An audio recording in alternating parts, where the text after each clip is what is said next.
Hello everyone, my name is Wilken and in this video I will be discussing a study I conducted alongside Karina Isaak, Florian Dost and David Bürgin on improving pricing scope through consumers' CONSTRUAL level with evidence based on consumers' willingness to pay ranges. Trends towards increased transparency in pricing have been growing in recent years. Consumers' price awareness is also increasing. So how can companies widen the pricing scope in this context? Our study argues that understanding consumers' willingness to pay is the key to answering this question. The majority of previous research conceptualizes willingness to pay as a point. But this type of measurement can lead to an undervalued pricing potential. To avoid this problem, we suggest the use of willingness to pay intervals or ranges, which would help widen the pricing scope of companies. A willingness to pay interval consists of a floor price and a ceiling price. The floor price is the price below which a consumer would buy with 100% certainty. The ceiling price is the price above which a consumer would no longer buy, meaning there is a 0% purchase probability. By conceptualizing willingness to pay in this way, we unlock several opportunities to increase pricing potential. For example, by increasing a consumer's floor price, ceiling price, or both. We will apply CONSTRUAL level theory to understand how companies can use certain marketing activities to leverage pricing potential by increasing consumers' ceiling prices. You might be thinking, what is CONSTRUAL level theory? Well, CONSTRUAL level theory, or CLT, describes the relationship between the psychological distance from an object or situation and the degree of abstraction in a person's thinking. The more distant an object or situation is from us, the more abstract we perceive it to be. This is called abstract or high-level CONSTRUAL. On the other hand, when an object or situation is physically close to us, we can picture it more concretely in our minds. As you might have guessed, this is referred to as concrete or low-level CONSTRUAL. Let's use the idea of moving into a new house to illustrate an example.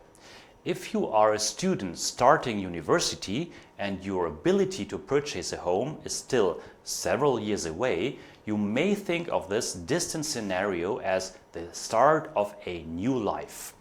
Something that you hope to achieve one day, but is still quite abstract. In contrast, someone who has recently purchased a new home and will be moving in a few weeks might think of packing and moving boxes when this scenario comes to mind.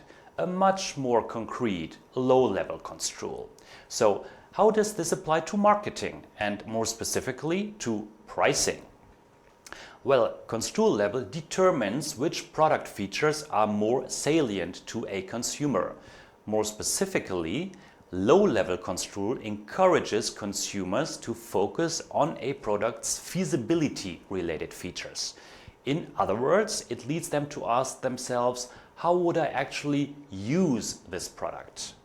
On the other hand, high-level CONSTRUAL encourages consumers to place greater importance on a product's desirability-related features. It leads them to focus on a different, more abstract question.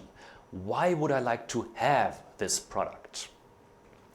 These same results emerge when it comes to psychological distance, which, as you will see, we manipulate in our studies. When a product appears distant, it is represented in a more abstract way, which encourages the consumer to focus on the product's desirability-related features. Previous research has shown that this high-level CONSTRUAL can lead to increased point-based willingness to pay in consumers. Now, taking into account our understanding of willingness to pay as a range, as well as the dynamics of its floor price and ceiling price components, we arrive at our first hypothesis. H1 states that for products with favorable desirability-related features, consumer ceiling prices increase more strongly than floor prices under high-level CONSTRUAL. Let's dive a bit deeper into how construal level affects willingness to pay ranges. Previous research has shown that people tend to group items into broader categories at an abstract construal level. For example, a study by Cruz and colleagues asked participants to estimate the minimum and maximum amount of blueberries shown in a picture. Estimate ranges were larger when the participants were shown the abstract term fruit versus the concrete name blueberries. So, could willingness to pay ranges also be manipulated in this way? It is possible that the price range that consumers view as acceptable becomes wider under abstract construal. Therefore, H2 suggests that for products with favorable desirability-related features, a consumer's willingness to pay range is wider under abstract versus concrete construal level. Now, let's move on to more details about our research. We conducted 3 empirical studies. Study number 1 included 111 German participants and consisted of 2 parts. First, a construal level manipulation, and second, a product survey. The goal of this 2-part construction was to test the carry-over effect of the construal manipulation into the product survey. For the first part, participants were randomly assigned to an abstract construal or concrete construal category. Both groups were asked to think about the goal of improving and maintaining health. Participants in the abstract construal condition were asked to write down why to pursue this given goal. In contrast, participants in the concrete construal category were asked to indicate how they should pursue it. Then they were told that a separate, unrelated survey would follow, although, of course, it was not unrelated but rather the crux of our research. In the second part of the study, participants were asked to imagine that they would like to purchase a camera. 2 different product scenarios were created to manipulate the favorability of the camera's features. For example, in one scenario, the camera had all the sophisticated features one could ever want, but it was bulky and heavy. The other scenario described the camera in the opposite way, compact and light, but with less sophisticated features. Each participant was exposed to one of these 2 scenarios and asked to state their willingness to pay range. Study number 2 focused on testing external validity by including the possibility of a binding purchase transaction. This study, as did study 1, also consisted of 2 parts. The first one manipulated construal level using distance, and the second tested the carry-over effect. 44 participants viewed one of 2 versions of a video advertisement for the BMW i8. One version encouraged high-level construal by showing the car at a distance, using panoramic shots. The other version consisted of mainly close-up shots, encouraging a low-level construal.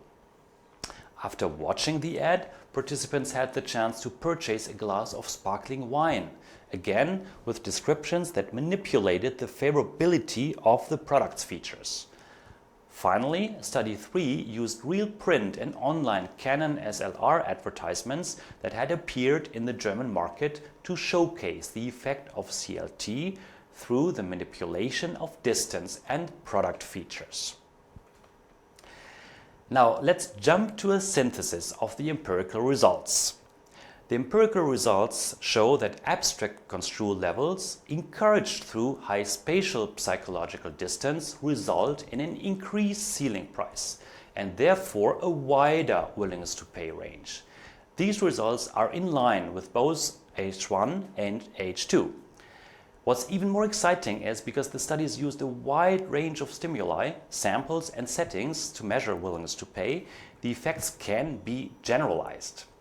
Additionally, we found that the effect of construal level on willingness to pay remains true for purchases even after an unrelated manipulation. Remember the 2-part construction of our studies? Results show that there was in fact a carry-over effect. The CONSTRUAL levels created in the first part of the study affected consumers' purchase decisions and willingness to pay ranges. Our empirical results also demonstrate that the upper boundary of a range is increasingly affected by abstract CONSTRUAL levels. How does this play out in willingness to pay ranges? Well, the results show that while floor prices increase with concrete CONSTRUAL levels, abstract CONSTRUAL levels trigger an increase in the ceiling price. For managers, distinguishing between these effects is essential. Ignoring them may lead to over or underpricing. So, what are some additional managerial implications? Companies should consider how their marketing activities can influence CONSTRUAL level to leverage their pricing scope. In study 2, we saw this manipulation using spatial psychological distance in the different BMW advertisements. But there are more options. Companies can manipulate hypothetical distance by creating labels for product availability, such as limited number on stock or restocking soon. The same is true for temporal distance, which companies like Apple and Samsung take into account. They announce products, including price information, before they actually become available. This positively influences willingness to pay by increasing consumers' ceiling prices once the product is finally released. Finally, social psychological distance could also be manipulated. This refers to making purchases for someone other than yourself. Companies can leverage the increased ceiling price effect through gift cards, presents, or special offers for holidays such as Valentine's Day or Mother's Day. If you would like to read the complete research paper, I have included the link in the description below. You can also access other research I have collaborated in through that same link. Thank you for watching.